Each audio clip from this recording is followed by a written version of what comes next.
Good evening, everybody. Here we are. It is Thursday, the 9th of September, show number 59 of So What's Been Happening. This is a super exciting one. We are at preliminary final eve. I can't believe I'm saying this and my team's in the preliminary final. I'm super excited now. Aside from the nerves, let's quickly play our superstar number 59s.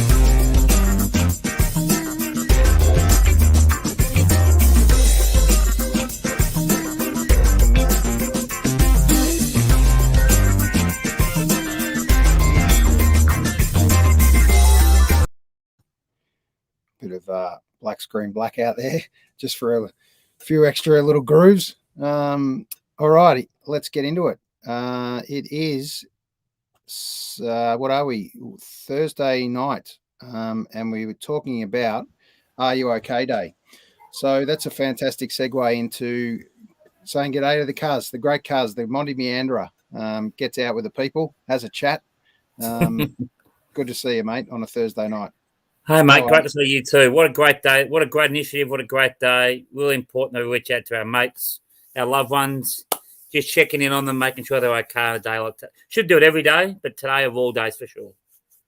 Yeah, absolutely. And I know we'll be reaching out to someone from Are You OK in the next, hopefully month or so as their glory period of awareness is quietens down a little bit. We'll spark it up again in about a month's time and we'll have a chat again. So you're absolutely right. Every day should be Are You OK Day, and I know we've got a bit of a focus on that at work at the moment. So let's bring on another special guest, the Loveinator. How are you, Al? How are we, gentlemen? The Loveinator. Yeah, are you okay? Are you okay, you two? We are, mate. Are you okay, mate? That's more important. Yeah, I'm fine, and you'll see in a few minutes why I'm quite happy at the moment. So, nice. Yes, which will be one of the topics of discussion that we have on tonight. Very good montage of the number 59 too, AC. It's sort of barrel scraping type stuff in the end, isn't it, really? But I just want to, on the number 59, It's just a couple of things that I want to highlight about the number 59 itself, if that's all right. Go for it, mate. What? Good to see there's a little bit of research being done here. Well, find me a sport where the number 59 is considered the holy grail. Which one is that? You might have got I'm going to go gridiron. Golf. So 59 is the holy grail for golf.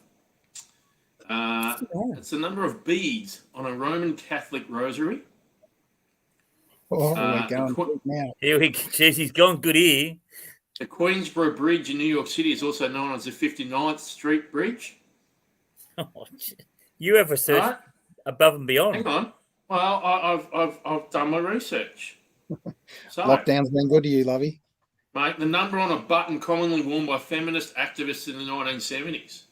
This was based on the claim that a woman earned 59 cents to an equally qualified man's dollar. Not much has changed since then in some industries, that we know that for sure. So there you go, boys. A bit of theory, bit of research. Well done. Some real number 59 stuff, because I had no idea what sportsman wore number 59 otherwise.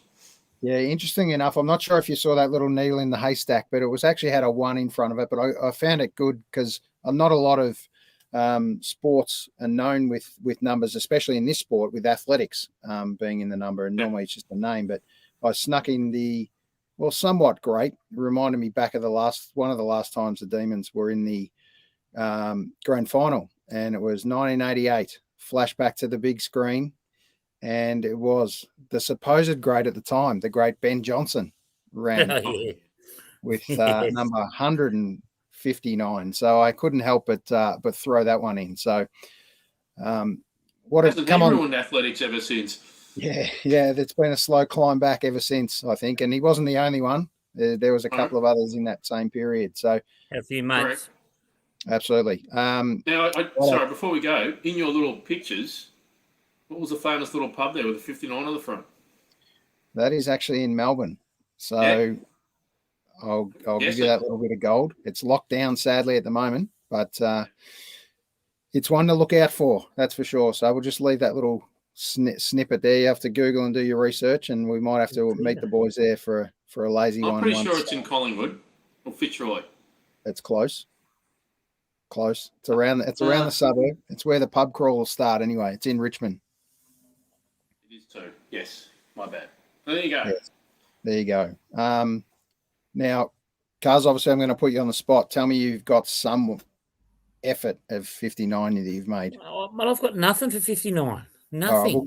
Right, well, let's break it up again. Apart from your age, let's go with my age. Thank you very much. With a famous number 5 and someone different to who you used last time for your 5. Famous number 5.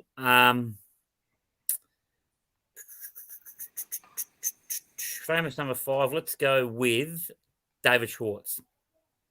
Righto, you used the one. I know you used him, but it's champion player though. Champion player, even more champion bloke. There you go. And what about a number 9? Give us a 9 while you're there. There's been a few good ones. 9. Shane Hurd. There you go. Jump ships and give me another team at least. Speaking number of the 9, yellow background. Number 9, Robert Tippy Domenico. Oh, yeah. There you go. Yeah. He inspired me to play football in such a manner. It was great. That's right. Roy Brownlow medalist. The yellow background, I just go for it, Adam Ramanauskas, number 9, and his push with cancer and the like, and his great cause as well.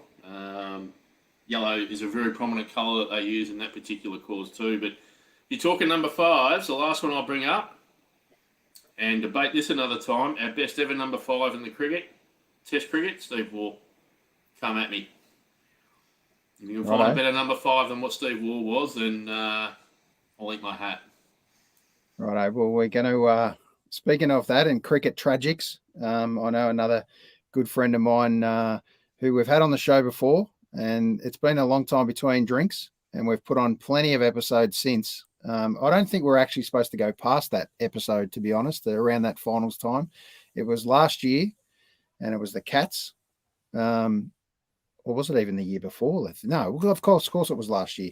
It was the Cats, and they were about to get very close to a finals story. So we put together a few good mates, and that's when we found the little master, if you remember that episode, and we had a bit of fun with that one. And I think, Lovey, that was actually your debut show where I brought you on as the wrong person. Absolute shit show where you threw me under the bus, mate. Still, never one of the left that funniest things I've ever seen on the podcast ever. It was, but I'm gonna bring him up. The great Hurricane Justin Nunn. How are you, mate? How are you, boys? Good to see you. Welcome back. That's why it's taken me so long to come back. It was grand final leave, AC. There you go. Last year, and it's taken me all that time just to recover from Dustin Martin's performance in that. Were you half hammered? Were you half hammered that night, the night before, or were you just nervous? Nervous, mate. Haven't done my best work in front of a camera for a long time. Like all of us, mate. Yeah. Don't mind me. I'm just pouring a drink here, by the way. All right. Let's start off with asking you, mate. Are you okay? Give us a little bit of how you've been, Juzzy. I know lockdown's been an interesting chapter for everyone, but just give us your recent little experience with lockdown, mate, and how it's been. We touched on it earlier off a camera. Like it's, we've been really fortunate and we're going okay. But even that comes with a whole heap of guilt that you feel because even though you're okay and that you're earning a quid and you're able to work and all these things, you've got people all around you that aren't. So it's been difficult for us. I had my first granddaughter was born last year, so it was good because we had her to concentrate on, but then they moved out. So to be told that you can't go and see her and you can't hold her and touch her and do all these things. So, That's everybody's got things, but yeah, it's been tough. Yep. It's been tough, and they chop and change these rules without any a consistency on the run.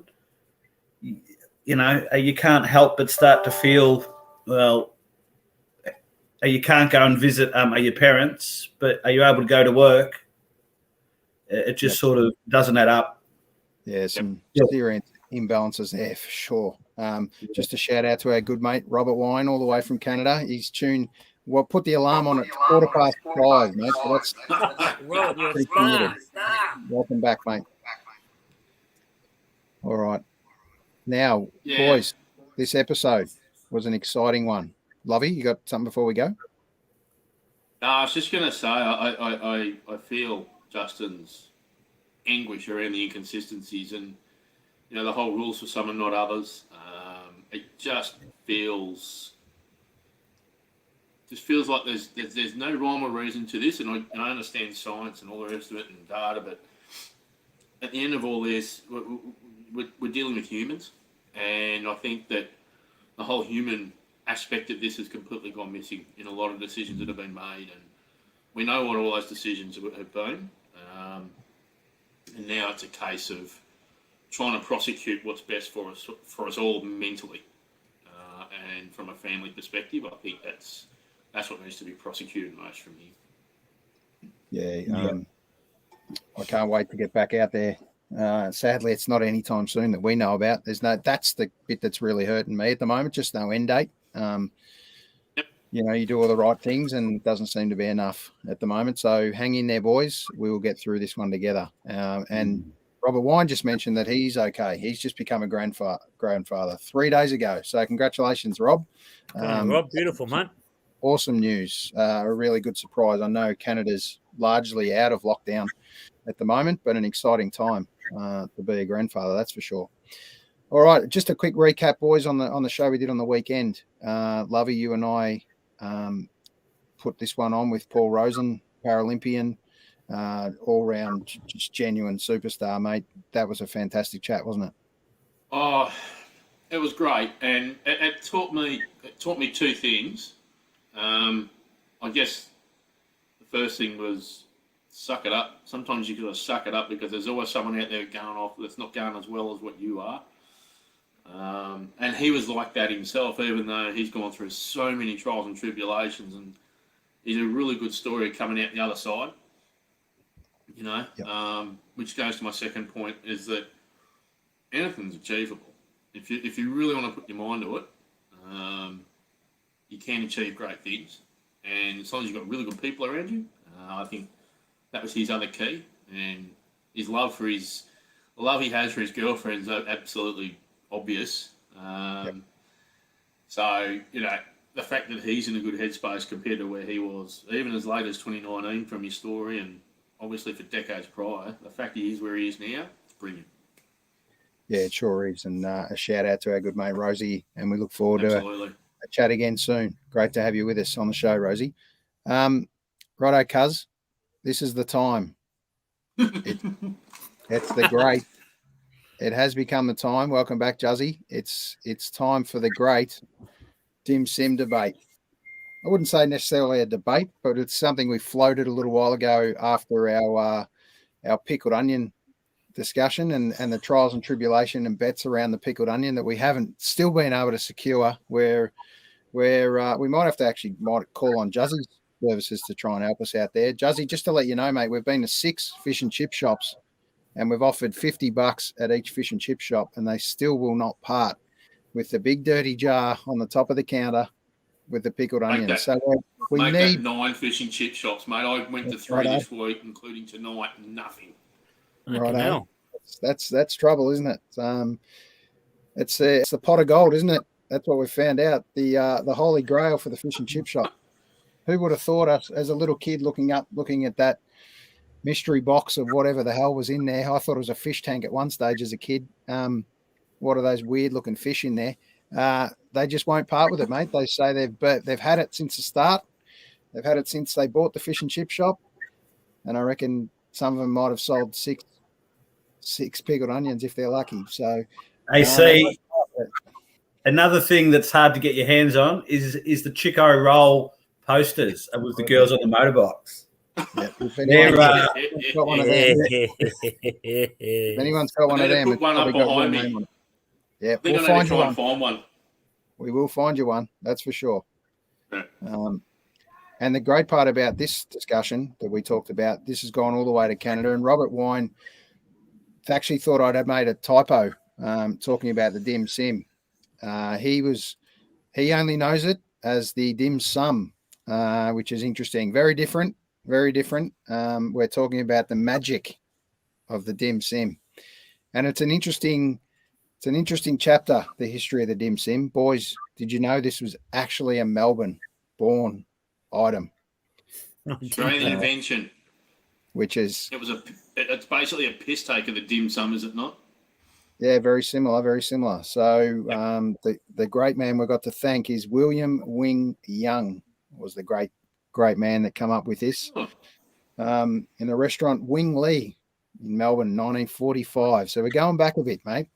Some would say it's a little surprise, that's for sure. I always call it the surprise packet, that's for sure. You never know what's going to be in it, and you never know. But you got a rough feeling of how good it's going to taste. Do you know if that young fella, off the back of that invention, surely he got an Australian order or AOM or something like that, did he? Or he should? I think sadly, I think his patent's gone missing, and it's been mass-produced heavily since. Oh, hello. There we go. We've got a late order coming in. That's a fine. Is that the pickled onions? Yeah. That's why it took a year to come back, Juzzy. Exactly, mate. Exactly. Man of the people. That's right. So just to confirm the difference between the dim sim and the dim sum, we've got a much thinner little what even is that casing that we devour so often, boys? Talk to me about what it is. That looks immaculate. Hang on one sec, boys. I'll be back. Knock on the door. What's going on with you? Knock on the door. He's got some dim sims. I bet you he's got some dim sims.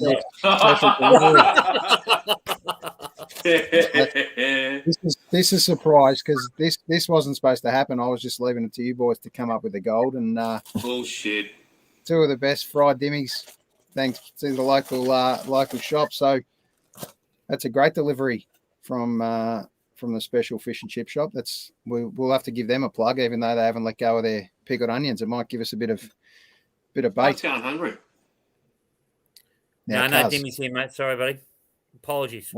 What's the excuse, cuz? You're letting us down here. I've got no excuse. It's not a taste test, but I'm going to go first. Did the moths shut the wallet closed permanently? Yeah, did it, or? Definitely, mate. Wondered. Fried dim sim that far above the steamed dim sim. That far. Okay, let's start there. Good segue. Righto. So let's get out of the way. Fried or steamed, boys? I know it looks like Lovey's definitely gone fried. There's no doubt fried by a mile. What's been delivered here is fried.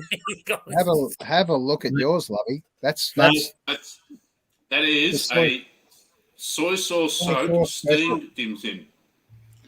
You have to go steamed and then in the air fryer. Steamed in the air fryer. Steamed and then in the air fryer gives you the taste and the crunch, the texture of the fried dim sim, and helps the arteries on the way to the heart just to. I dead set love it. I'm a new man now, aren't we, Juzzy? Become a health food, hurricane. Yeah. Very gourmet, Juzz. Great to know. Now that I like the adaptation to the air fryer, meaning you're moving with technology as well. 1945, no air fryers, mate. So they've brought on you've mixed in the technology as well, mate. It's great to hear. To be honest, I can't claim it. It's the Minister for War and Finance. She runs a pretty tight ship. There. Yeah, with the calories into the household these days compared to the calories out. So, yeah, well played, the great Heidi. Well done. And then we can't forget Melbourne's iconic, let's face it, the South Melbourne market dimmies. This is a family, generational, by the great Ken Chong was the first man to put one of these together back many years ago now. He passed away in 2006, so he's been ripping a dim sim for many years, and he's passed it down to generations now, to the fact where this great little surprise is featured all around the world, actually, and exported. And there shows one of the great fried and one of the great steamed. His motto was, fried weren't really part of his go. It was all about the steamed dimmy for him, to the point where he sold the bag, and inside that bag was the special instructions on how long to steam them. So there's a little bit of South Melbourne market gold. That said, though, there was nothing better when you get your fish and chips on a Friday night and you just have a couple of steamies while you're waiting for them to come out. Yeah, absolutely. And I can't go any further without acknowledging this. We've had the Uber Eats delivery from the great Sitel, who I must have to thank on air. Very much the beautiful wife too, mate. Emphasis on that too. The much better for sure. Better half. Don't even suck up to that, mate. I mean, you know, it's a 50-50 process. Don't give in to that, Aaron. You'll be right. Hi, Sitel. Yeah, that's right. How good's that? The smash, then hi, Sitel. Yeah, correct. I'm sure she's pinching herself every night still, mate. Well, she's only human, mate. She's only human. And just a shout out to my good mate Luke Costa, as Glenn Curran lost weight. We're watching the same show. I think it's a haircut, mate. I think it's the haircut that's done it. Cuz has had a little bit of improvement to go from this. Bailey switch. And definitely not that. It's got a bit of Teen Wolf about it, hasn't it? That's right. Teen Wolf. I like that, Teen Wolf. It's got a bit of Michael J. Fox. The newest photo for a sec. Have a look at this. Look at this, man. I mean, if that doesn't scream, you know, prisoner 684432, your internal examination's up for now. Internal examination. I don't know what does. It's please bend over. It's got some real. It has got a Barlow and Chambers real criminality about it. Yeah, Barlow and Chambers. Yeah, and we know how well that went. Yes. All right, boys, let's talk about, obviously there's the fish and chip model. All right, we all know that. That's probably been home to where we have always, well, probably the first time I tasted a dim sim, I reckon, was definitely from the fish and chip shop. And I don't even remember ever being questioned steamed or fried. I think it was a case of whatever the parents got at the time. I'm not sure I had an option. So I reckon steamed was on my agenda early. Not through the positive, healthy eating or anything like that. My dad, I'm pretty sure he wouldn't even look at a dirty dim sim. He's not real keen on anything that's got a surprise in it, and that's one. He's definitely a meat and three veg kind of guy, mate. So shout out to my dad, who's recently had quadruple bypass on the Survive, and I don't think dim sims are on his menu in the distant or close future. Anyway, he's on the mend, mate. So it's fantastic to see. But let's talk about brands and where your first experience of that you can remember of the dim sim. Let's go with you first, Cuz. Was it the marathon, and all their sort of frozen food? I can remember my mum at the supermarket buying them, the old the classics, steam fried barbecue, jeepers. Yeah, it's a worry. I'm not sure where the steam fried barbecue. Has anyone ever put one on a barbecue? I know, great Aussie tradition. Yeah, out at Melton, I get invited to a few barbies out at Melton, and it's there I fill it, mate. They I've got a few mates that love it. They're probably tuning in, so would have been keeping the great Melton Super Rules, boys. Correct. Keep them going. That's for sure. What about you, Bucky? Look, the barbecue dim sim's really good. Probably spring to summer in the hangover period. So when you're hung and you don't really feel like opening up all the eggs, the bacon, all the rest of it. You just chuck 6 dimmies, you get them on the barbecue, chop them in half, face down, a few minutes, happy days. Really, really good for a hangover, apparently, on the barbecue. Yeah. Dimmies on the barbecue, really good. Right, is that an uncooked version, or are we slicing? Are we slicing and dicing, or how are we going about that? Straight on down the middle. Yep. Straight down the middle. You get 6 of them out, and you put them all face down. Feels like you're having 12. It's brilliant. Love it. There you go. Right, we learn something every day. Feels like you're having 12. That is gold. The dieter's dream, mate. You've only eaten 6 though. What about you, Nunny? Mate, I'm a marathon man as a teenager, and obviously then you get introduced to the South Melbourne market, Dimmy. And then as the wife and kids come along and the mortgages, I've gone hybrid, tip top to a version in a bulk bag, and they try and emulate the South Melbourne Dimmy in a marathon mass production kind of way. So it makes you feel like you're crossing over into Brighton, but we all know I'm in Taylor's Lake, so it's sort of not too bad. The old tip top special, I must admit, when Googling a few dim sims, I hadn't realised it had spread into the great tip top. Fantastic. Sure. Yeah, and being married to an ex-chef, she takes her food very seriously. It's as good as I've had. There you go. Yeah. Well, the brand that I always go to, AC, was, I don't know if you've got a picture of it, the old Hokkien. Hokkien. Oh, Chienwa. Yeah, I think it was them. Hokkien. Chienwa. Yep. Chienwa over the back there, I see. The building behind I got Marathon, which I'm a little concerned the Aussie chicken and vegetable. I'm not sure where Aussie chickens can fit in, but we've got a little I don't reckon it's real surprise. chicken. Not sure that it's proper chook in there. I think the dim sim's looking a bit like a minion, that's for sure. So might be chicken in the cave. There you go, mate. It's I reckon it's as mysterious as the old 4 and 20 meat pie at the footy. What's inside that, really? There you go, exactly. We can't miss the old golden wok pack as well.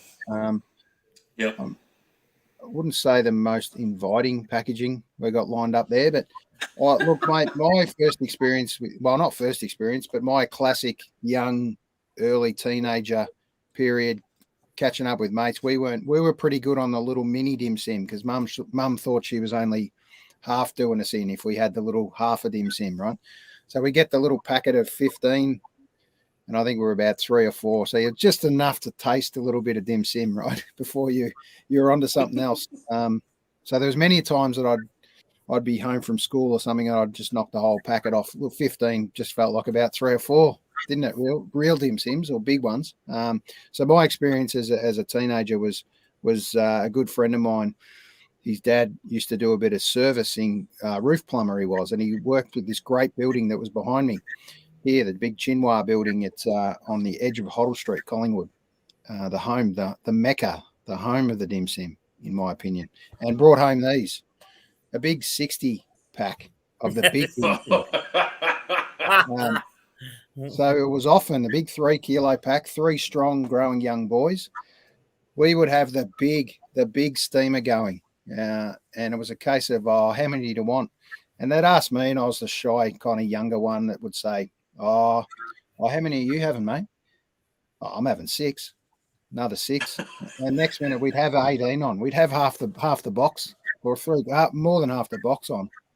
It was great times. And then they brought out this little snack pack version, which is quite scary. How many dim sims you can devour in a session after you get a little bit of taste up is kind of a little bit scary, to be honest. Yep.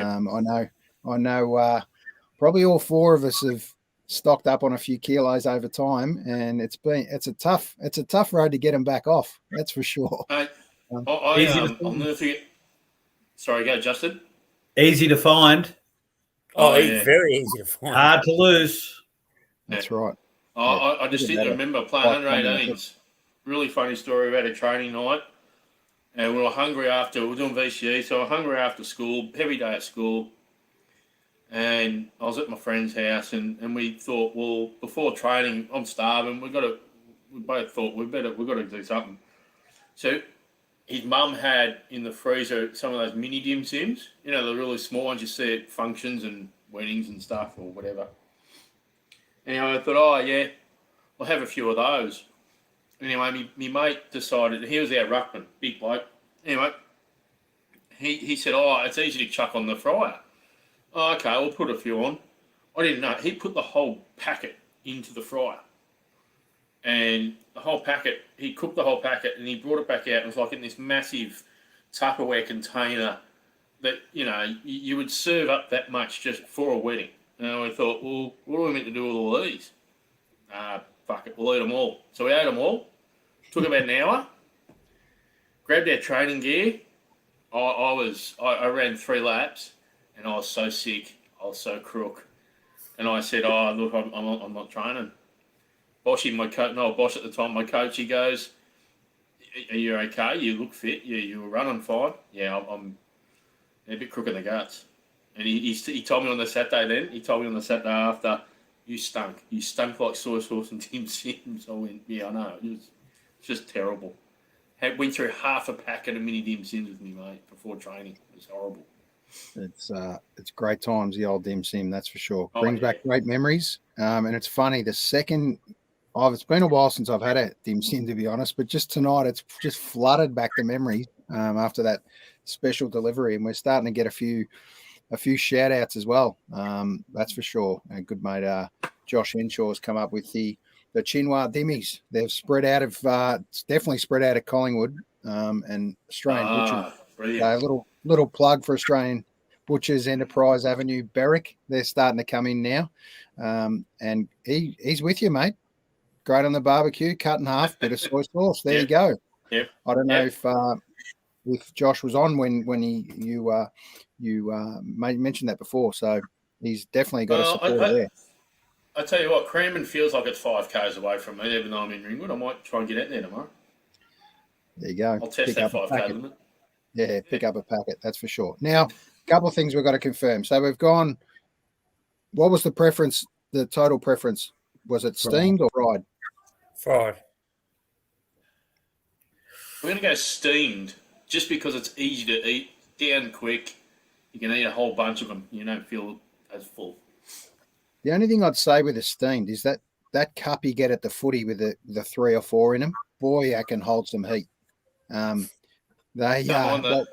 little packet, I don't know why, but the fried seems to just let go of the heat a little bit quicker, and you can get them down with a nice neck. The only issue I have with steamed dimmies, and it depends on the make. Really important. They stink. They can absolutely stink. You definitely know when someone's eating them. That's for sure. Oh, absolutely. Well, it's like a fart. If it's not yours, they smell really bad. And boys, if you steam them first and then you put them in the air fryer, as soon as it sort of goes hard on the outside, and it can be 20 minutes, and you crack open the skin and the steam still comes out of it. It keeps it super, super hot. Well, there you go. I really think you're onto something here, Jazzy. I think I'm going to have to... I would never have thought it was possible, honestly. Rework. I was like, it is magnificent. It is magnificent. I have to rework my methodology on dim sims. I really because am it's got the best of the steamed, but you feel like you're having a fried. Yep. I'm on it. Who would have thought you could combine two loves? Yeah. And fried or on the barbecue. Steamed. No, we got a big no for steamed from Josh. Not happy with the soggy appearance of steamed, mate. Obviously, Josh, you've left them on way too long.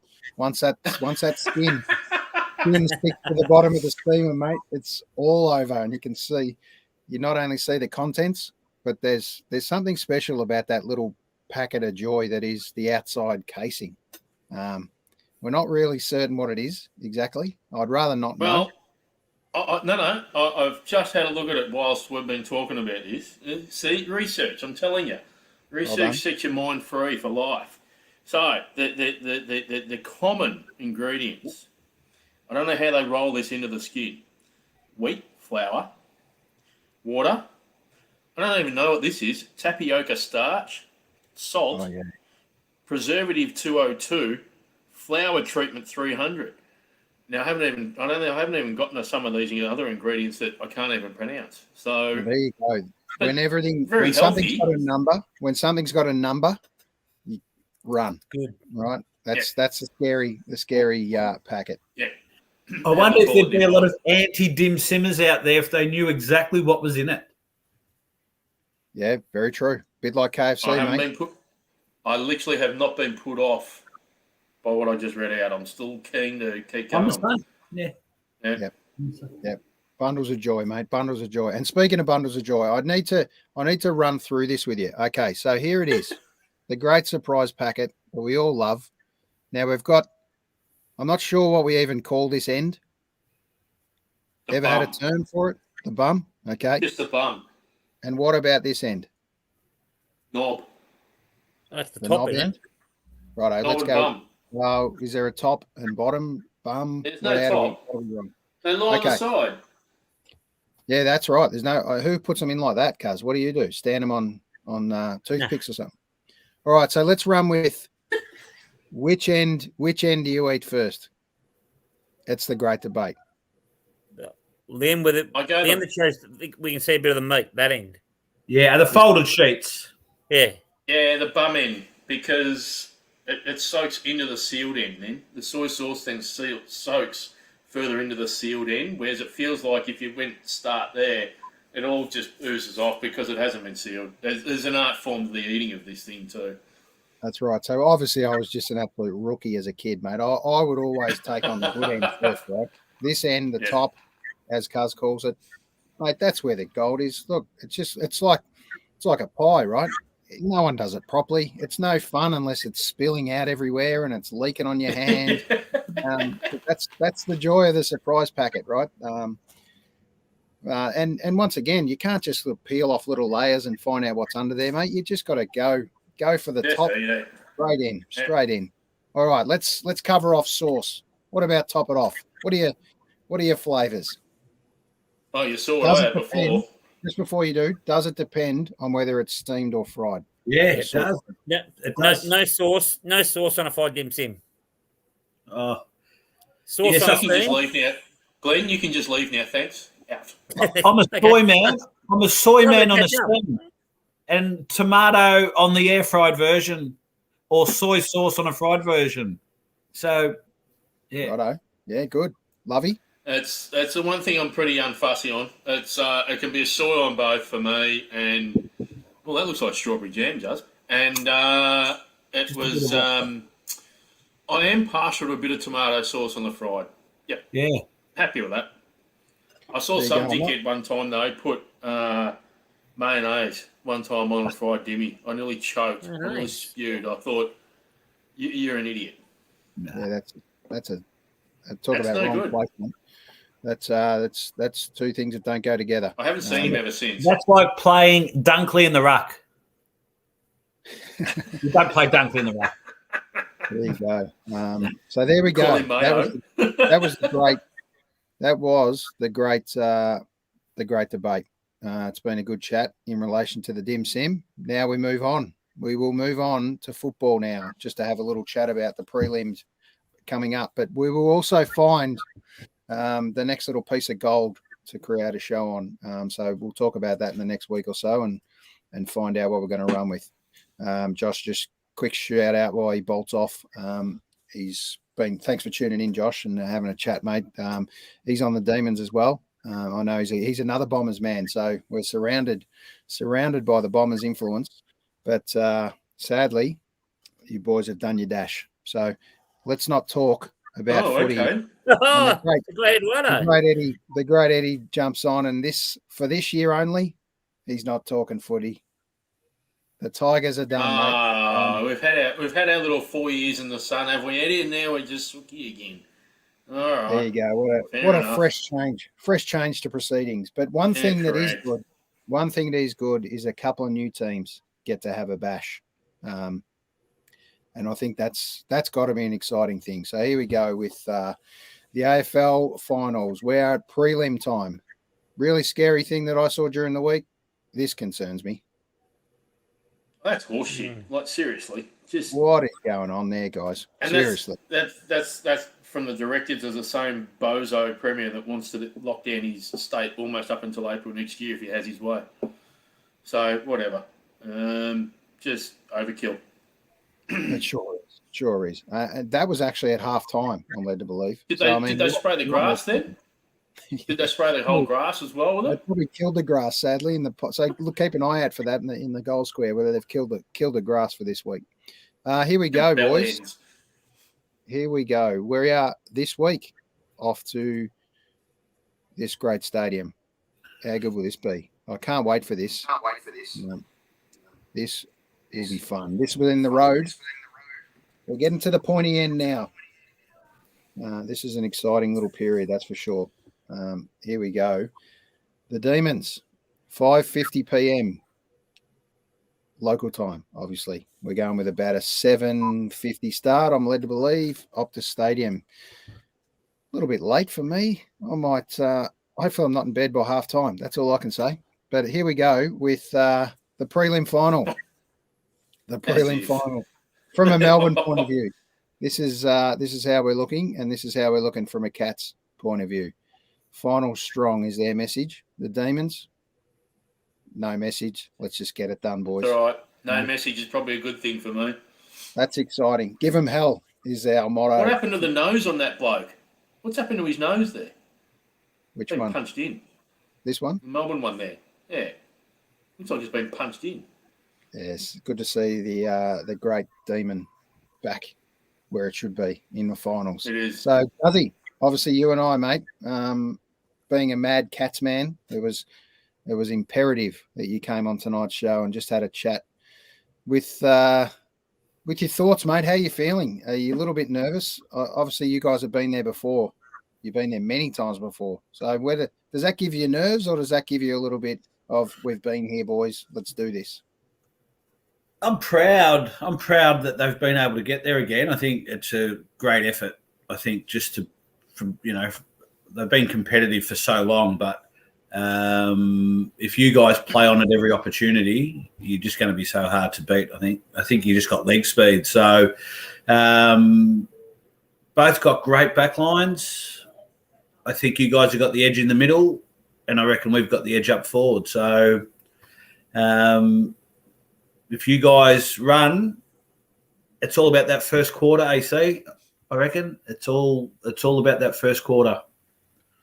But I don't think the odds are right. The odds aren't right. It's a 50-50 game, a prelims. Yeah, obviously in the last outing, it was a close one for a while there. And there was a little scary moment for me with the Cats putting on about 4 goals in literally 3 minutes, I reckon. It was incredible little patch. The Cats pulled back a bit longer than 3 minutes, but it felt like 3 minutes. It was a blast. And I think if the Cats can do that again out of the middle, and do it early enough, who knows from there? It might just take a little bit of air out of Melbourne's big wings at the moment. What do you think? I'm glad we're not at the G. Yeah, that's going to work in your favour. I think I agree with Jazzy. Ever since Carlton Essen in 99, prelims are 50-50s. Doesn't matter what happens and what you think. You go into that. Both teams going in thinking they deserve to play in the grand final, and they play accordingly. I'll probably follow the money on this one. I think if Geelong win, it's probably by less than 2 goals. If Melbourne win, I feel like it would be a blowout.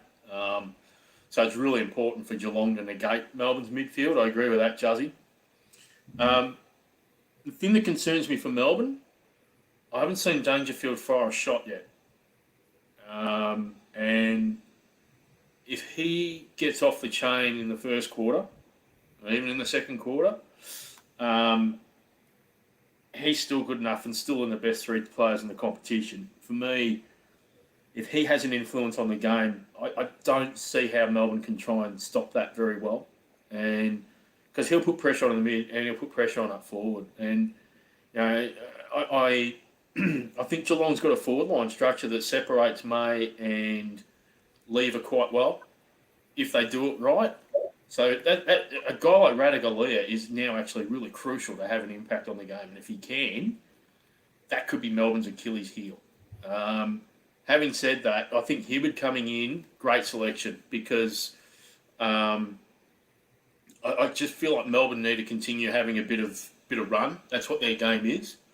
And Joel Smith out doesn't provide as much run, whereas Hibbard not only covers a couple of the cat small forwards, but he can also provide some midfield runs. So, I'll stick with the fact I think if Melbourne win, they win it really, really well and solidly. I think if Geelong win, it's going to be a grind. And I tip Melbourne, but yeah, look, Dangerfield's that absolute wild card. He has not fired a shot yet. I'm waiting for him to do so.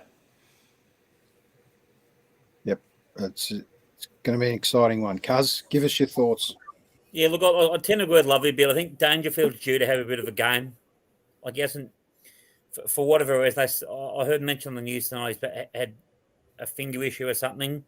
I think if he can get off the chain, he's probably the only X factor that Geelong can bring to the contest. I think if it's played on form, as Jazzy said before, I think if your on boards get on top early and their run, I think that will hurt Geelong unless Danger gets up.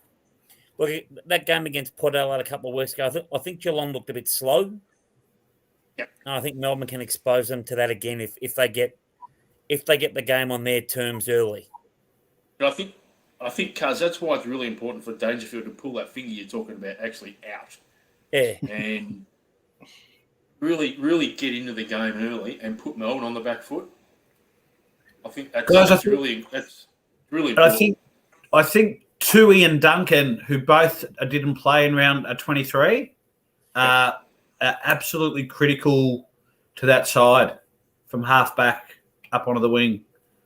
I think a Tui's a massive massive.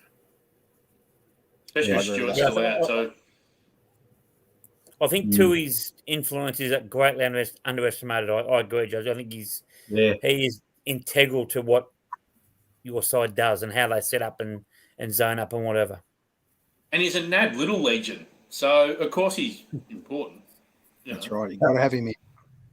I think that Geelong got a bit cocky too in round 23. I think they got a bit cocky because if you have a look at the bench time in that last quarter, they rotated their 5 or 6 best players, spent the best part of 15 minutes on the bench each. So I think they put the cue in the rack, to be honest. That's a good point. Yeah. Dangerous. That's cost them. Yeah, shout out from the great Dave Cosma tonight. Kids party. Got sidetracked. Fairy, Floss and Fanta. You know the deal. So that'll be an interesting chat for a few weeks' time, is to have a little think back to the old kids party days and what's changed over time. Let's see, the Fairy Floss. That's been a favourite for a while. No September show, Royal Melbourne show once again. So the Fairy Floss count's going to be down, that's for sure. Less the dentists won't like that one, that's for sure. Only folk could be unemployed too. Yeah, exactly. Let's talk about ins and outs quickly. Are largely kind of held to their chest still at the moment, but the main change obviously there with Melbourne. Joel Smith injured, James Jordan Medi sub, so Nathan Jones doesn't get the little fairy tale at the moment yet. They're holding him back potentially. Jake Melsham, Cade Chandler all just sit there and wait at the moment. And I think obviously having Hibbard back, I'm a little bit more excited about that. Joel Smith being very serviceable the last couple of weeks, come in, done a role. Disappointingly, tweak a hamstring just before, he was definitely going to hold his spot. So that breaks your heart to see that sort of stuff happen. But Hibbard, once again, mate, you get an opportunity. So you'll take it with both hands. I think Geelong have got an opportunity on that team. If you put that team back up for a sec, I still feel like Geelong have got an opportunity to make a couple of changes to suit their matchups against Melbourne. I think I know Max Holmes has been playing okay, But if I'm Geelong, I'm putting Sean Higgins as a Medi sub. Luke Dalehouse as a Medi sub. I'm getting Sean Higgins in. I really am. I think you've got to combat their run, and I think you've got to have some speed in the game. And you know what? If Sean Higgins breaks down after this game but you win, well, okay, it's bad luck for Sean. But if it's meant that Geelong's run the game out a lot quicker than what they could have, and they've got experience on the team at the time, you just do it. I just feel like Sean Higgins needs to come into the team. He needs to come into the team. Okay.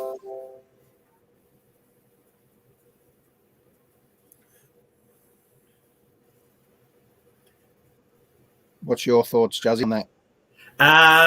To be honest, I think Sean Higgins has been fine. I think he was dropped, and they're just saying that he's managed. I don't think he'll get the last part of his contract. They signed him on a 2-year deal. It hasn't worked, and Holmes is the quickest in the side. So I think that I think there's been a bit of a changing in the guard, and I think even with Dowhouse going out, they realised after the Melbourne game that they needed that leg speed. Yeah. So, yeah, I personally think Dowhouse will be the he'll be the medical sub, and Higgins has actually looked slow when he's played for us, unfortunately. No. Fair enough. Yeah, he hasn't, and he doesn't play the Geelong way. He looks good, but he's soft. Yeah. Doesn't fit the hardness of the Cats. Fair enough. Yep. Yeah. Fair call. But he's the idea. But he's that. But because he's got that class and the experience, I understand exactly, because he's the sort of player that could come in. He can play on ball. He can go up forward, and he's the type of player that'll kick you 3 goals in a prelim. So I totally understand it. You know, I'd probably be more inclined to play him other than Dowhouse. I think. Yeah. I think he's a better medical sub because he can cover, you know, all over the place, forward and in the middle. And Dowhouse has done bugger all too. Where does Holmes? Where have the Cats predominantly been playing Holmesy? On the wing. Yeah. On the wing, and Duncan, they pushed him to half back in his first couple games back. Yep. Yeah. Mate, he's quick, Holmes. Yeah, he's super quick. Jump off. I've got the jeweler texting me for some reason, which is pretty interesting. He never texts. Right. So I better respond to him. Get your message, take it over to the jeweler, and come back in. Have fun with the old man, mate. So, Jesse, great to see you back on, mate. We'll have to catch up soon. See you, boys. All right, mate, catch up. See you, mate. Prison's calling. There you go. Snoozy's gone to bed. He's off. Not enough. Lucky we had him on for special comments. Gave us donuts tonight, cuz. But he was good early. Let's go with that. Yeah, Andrew specials. Yep. All right. So the other prelim. Just before we do go to the other prelim, I thought this was some really interesting news. What a circus this was. I'm not sure how. For starters, I'm not really sure how this news got out. Brisbane went into damage mode really quickly. Oh, look, I think it is news. Anytime that an ex-Brownlow medalist, current still Brownlow medalist at the end of the day, right? Look what happened. I'm out of here. I'm going back home. Well, what happened? What a circus! And then so many. I'll tell you what's happened. Later, he's back. And football journos for 10 years or more now just. They rely on a sniff of something rather than anything that's substantiated in evidence, right? They want to be first. A rumour. Yeah, got to be first. So it got out a little bit that, Lockie Neal said, oh, look, I'm just considering my options. That's not a news story. Everyone considers their options. Yep. So, these dopey journos, they then go and take that, and then they go to Freo and go, oh, well, what's going on here? Is he going to go to Freo? Is he? And then the whole thing just sets off. And you look at Footy Classified last night for the 5 minutes I spoke about it. What an absolute disgrace that whole segment was. I mean, it's a nothing story. And in the end, he's come out and he said, well, I'm staying in Brisbane. Okay, cool.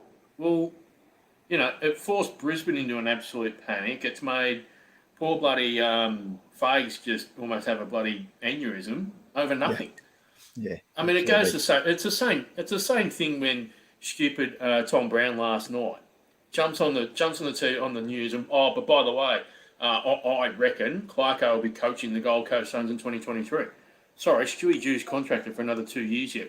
Why are we talking about this while there's a coach already in there? Have they not learnt their lesson about the David Teague stuff? Yeah. Like, give us a spell, guys. This was a nothing story, cuz. And it's a COVID world. I mean, it's a COVID world. His partner's about to drop a bundle, and she's got family back home. Yep. He's got every right, anyway, to think about it. Yep, definitely does. And as a Brownlow medalist, they should be over there, and he should be front seat of the game, get to enjoy a final and watch it from afar. Disappointingly as it is that Brisbane have coughed another opportunity up. Yeah. Absolute nothing story. Let's flick on to the next prelim. This is how Port see it, and this is how the Doggies see it. So this one's going to be an exciting one. I'm looking forward to this. I'm looking forward to watching a game once the nerves have settled. We're either in or we're out. That's how both of us are going to look at it, Juzzy. Come Saturday morning, it's good for one of us and bad for the other. But mate, either way, let's put this on the table now. I'll be happy for you, and I'm sure you'll be happy for me, mate, if one of us makes it. So then we get to sit back and watch a good game of footy, hopefully. Hey, see, I just honestly, the best part about the game is I hope we win because you just get to look forward to your team playing over the next couple of weeks. Like, it helps you during this time. Sure does. So I mean, everybody's going to be the same boat in a fortnight. It's over and everyone starts back on 0-0. So, mate, Port at Port are a different proposition than Port at Optus. And I think that can be the chat with how people are judging Geelong. Port at Port is a different proposition. They're going to be hard to beat over there. Yeah, just give us a quick wave when you want to say something, Lovey, because your audio is really bouncing around. So I know you probably can't hear it, but I'm just getting a lot of echo between both of us. So if you want to say something, mate, just quickly give us a smile and I'll bring you in. That's probably my brain rattling away, mate. You can hear. But I agree with Juzzy. I do think if any team knows how to win in hostile territory, it's got to be the Dogs. I mean, they've done it so many times when it's counted. They've got a premiership to show for it. They're the epitome of backs against the wall. We just know how to get something done. Last week, I don't think they had any right to win up at the Gabba. They shouldn't have won, yet they did. I think I worry about the city of Adelaide if Port Adelaide get done. I really do. I think they tear it apart. I know they send you in excess, never tear us apart. Well, that'll be put to ruin, I think, if they lose on Saturday. So Bontempelli's got to get up though. He's got to get up. Yeah, he's critical. He's got to be fit. If Bont's not fit, I just think that's a bridge too far. Yeah, let's have a look at the for the Doggies, and we've got Steph Martin back. Is he going to be back? That's the question. And we've also got Zane Cordy coming in with Alex Keith out injured, Cody Waitman injured. There'll be a lot of Bombers fans not too worried that Cody Waitman's out, that's for sure, after the damage he did to them. And Lewis Young omitted. So, and then we've got Sam Pepper omitted and Dan Houston, 100th game. What a great way to play a 100th game in a prelim. What an exciting time, that's for sure. I think Alex Keith out. Look, great defender. I actually don't think that unsettles their defensive six if you look at Port Adelaide's forward makeup anyway. They're a pretty small forward line, Port Adelaide. So I think if the Doggies had more than two tall defenders like they would have, I actually think they would have been a bit slow. So, especially with Georgie Artisan. Well, correct. So I think the matchups are actually okay in that respect. But Alex Keith has been the informed defender in the final series actually at the moment. So one of. So it's a big loss. But look, Stephen Martin clearly in just a crash and bash. You're going to have to because Lycett's almost the best in the business right now at those stoppages, like just body work and all the rest of it. He's extremely good at that. He's already won a premiership at West Coast, obviously, so he can play the game. Don't worry about that. So they almost got shown up on the ruck last week, the Dogs, by Oscar. So, yeah, they needed someone in there. Even if he plays just a game, I think Stephen Martin's a good in. He couldn't be fit, though, could he? Yeah, but in the ruck, he can get away with that a bit. I think as long as he positions himself well and runs smart, just doesn't try and run all over the shop for the sake of it. I think if you almost tag Scott Lycett, if you like. You just go where he goes, and that's it. Just negate it all night. Yeah, one thing Steph Martin can do is actually kick a goal, mate. So go back to the old days of resting down forward. And I think he could do a bit of damage down there, that's for sure. What's your thoughts, Juzzy? Mate, the heart says the Doggies. I don't like taking players who are unfit into prelims. And I'll be right in the Doggies. That Zach Abutters is underrated. He's a Bacchus Marshall Darley boy. So I keep an eye on him, and every time he gets to the ball, he just causes harm. I just think that for the Doggies to hold them for the whole night, are they going to be the sort of side that if they pop up for 5 or 10 minutes, they can do what Geelong did to Melbourne in a small space, and they can go bang, bang, bang. So I wouldn't be surprised if Port come out and are beaten by 10 goals. Yeah, well, let's talk about hostile environments. There's not one much better than Adelaide Oval, that's for sure. No. I mean, Port, they get up and about when they're fans, and especially when they get a little sniff too. They're definitely one of those fan base that really get up and about. And can it be that? Can it be but the front runners, AC? True. So that's the key. The front runners. The start, sneaking forward and not being too far away if the Doggies have to come home with it. It's going to be a great game. So really looking forward to this weekend. I think the only chance the Doggies have got is to close it. Sorry, mate. What I think that the only chance now the Dogs have got is to close down the game.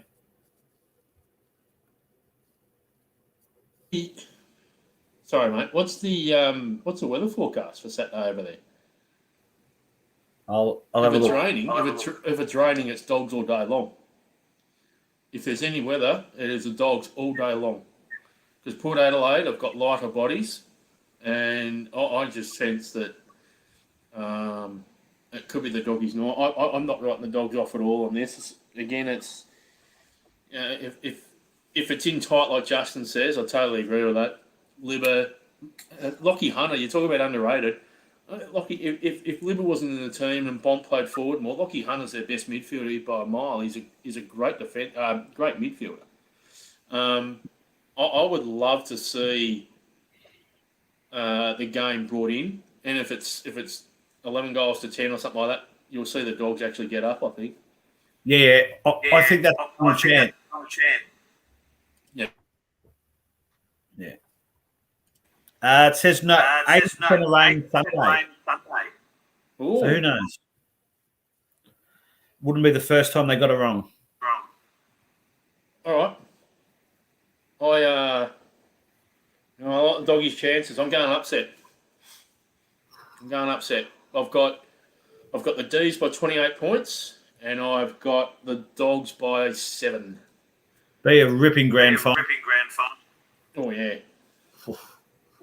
Even cats and dogs. I mean, yeah. How funny would that be?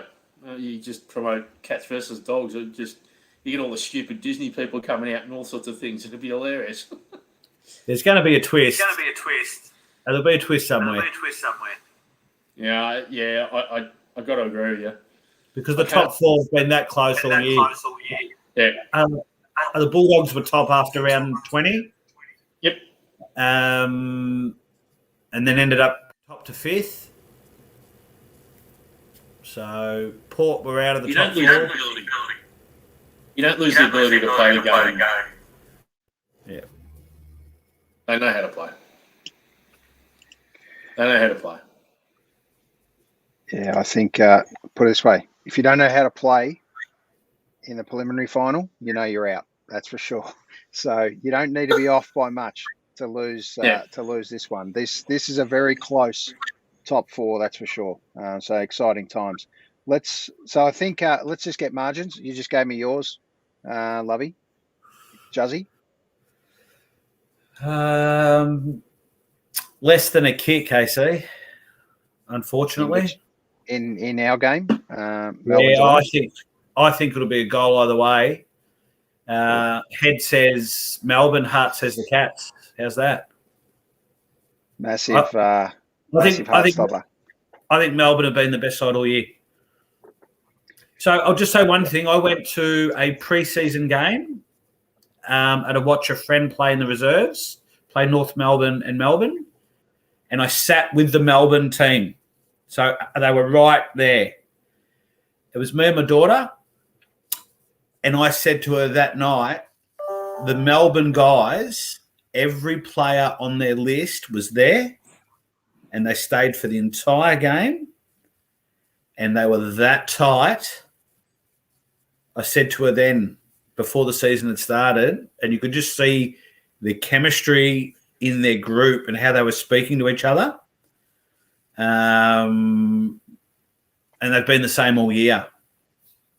So I think Choco has made a huge impact on that group.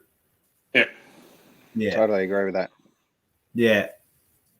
Yeah. And it was right there, like it was in the next row. And both of us just kept an eye on them all night, and we were judging them on all the little things. And they were such a tight group. That's a great little insight, mate. I look forward to following that through. It's not it's a profile, mate. An age profile. Yeah. I Perfect. think, it's a good point. I look forward to following that through. Lovey? Yeah, I put this in the bank for the next few weeks. I wouldn't be shocked if you saw Choco win coaching Carlton. Yeah, why not? I think he's too good not to be coaching right now. I agree. But does he want to coach? The only thing that would stop that is the only thing that would stop it is if he didn't want to. Yeah. He wants to coach. I think so. The only other obvious person is Brad Scott. It's the only other one I can think of. And if you ask me to pick out of the two of them, it's Choco every day of the week. Now, not only got Port there, he's built cultures at other clubs, and to be able to turn Melbourne's culture around the space of 2 or 3 years from where they were, straight after that prelim exit in 2018, to get them back as quick as he has, culturally, along with Goody, brilliant. It's amazing the influence that man has. Yeah, one thing's culture. Another thing is that I think is improved just dramatically with Melbourne is their kicking. And it's the same guys, but Choco's huge on it. Obviously, he was massive on it with Dusty Martin, and look what happened, right? He basically just there's obviously no doubt he's put those things in place.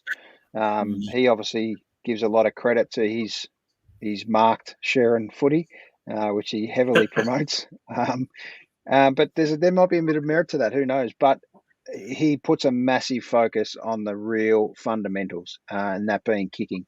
And our kicking has improved out of sight. We have put a lot of left footers in there now, and obviously we all know that left footers just seem to have a beautiful kick that's generally accurate, or they're a long kick as a left footer.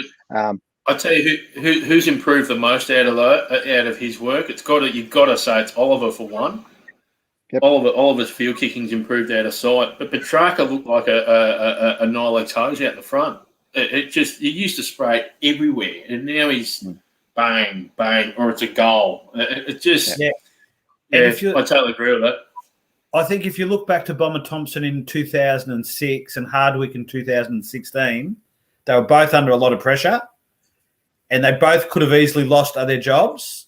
And you look at Goodwin, he was under a lot of pressure coming into this year. Yep. He was probably fortunate at a hold his spot.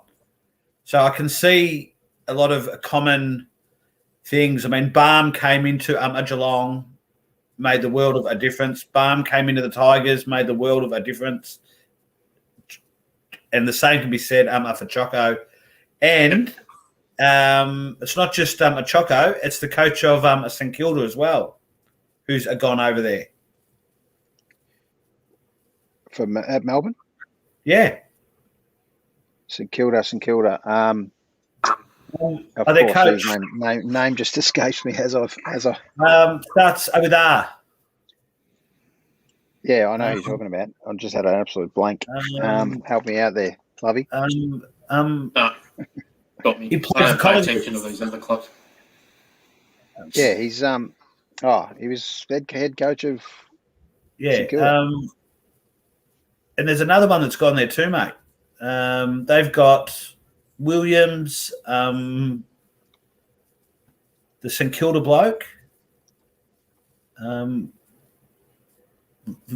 Uze. Who's the St Kilda? Richardson. Alan Yeah. Richardson we're talking about. Yeah. Yeah. Him. Adam Uze. And Adam Uze's been massive. So He's very, very you've got- underrated. So you've got a Choco, who is a premiership coach, and then you've got two other excellent coaches too. Big difference.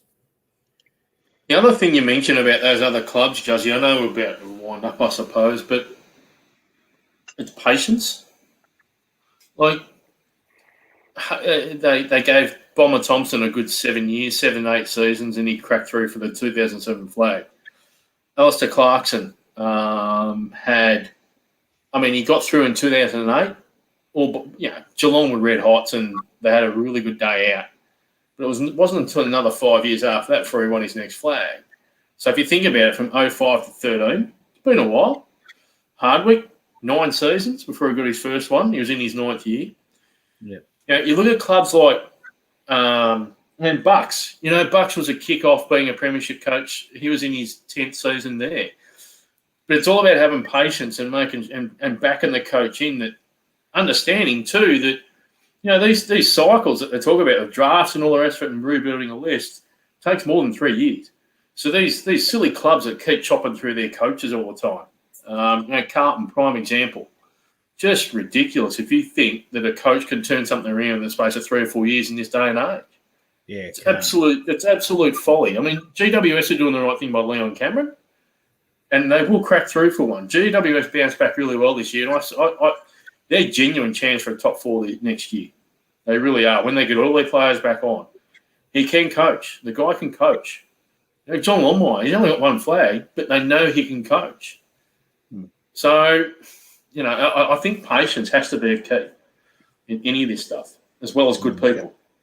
Yep. And obviously patience was sold to the Melbourne Footy Club through when Paul Roos arrived, 2013 to 16, and then obviously a transition into Goodwin, and Goodwin's been now coaching since 7. Well, they say halfway through 16 really was the kind of handover period, and then into full time, and in amongst there, then Choco arrives to just give it a little bit of X direction in the last 12, 18 months. So that's super exciting. I see. And as this, I'd love to see a flag for Melbourne for Neil Adeniher too. Yeah, definitely. And I'm a Geelong man, and I'm trying to say, okay, well, the positive out of it is if we don't make it, I'll be on the Demons for Neil Adeniher. Yep. Yeah. Well, there's a little bit of room left on our gravy train, mate. We're backing the bus up. And it's been a while, mate. It's been a while, so I can't begrudge you. We can't. There's not too many people that don't like us, to be honest, and they might have. They might grab us as a second team because, let's face it, no one wants Port Adelaide to win. So the Demons give them hell. That's what we want to achieve this year, and it's. I'm just kind of pinching myself that we're even still there, mate. So I'm really excited by it, no doubt. I know you guys are.